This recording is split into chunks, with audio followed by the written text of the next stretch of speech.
جب نہمیہ کے بھائی اسرائیل پہنچے تو وہ بابل میں تھا کہ اس وقت پہلے ہی سے مادی فارسیوں کی حکومت تھی، اور جب وہ وہاں پہنچے تو اس کے بھائیوں نے پوچھا کہ یروشلم میں حالات کیسے تھے۔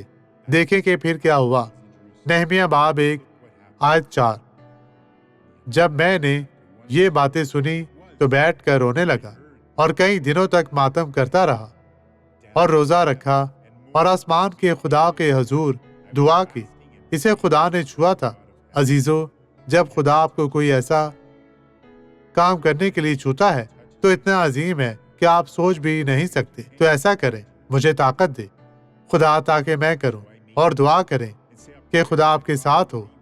وسائل ہر جگہ سے ظاہر ہوں گے اور آپ اس میں کامیاب ہوں گے۔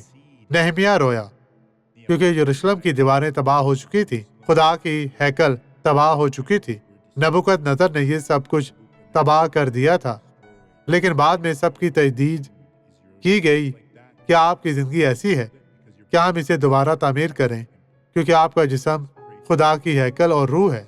آئیں دعا کریں۔ باپ، ہماری روح میں ہمیں زندہ کر، ہمیں برکت دے، ہمارے مردہ ایمان کو مضبوط کر۔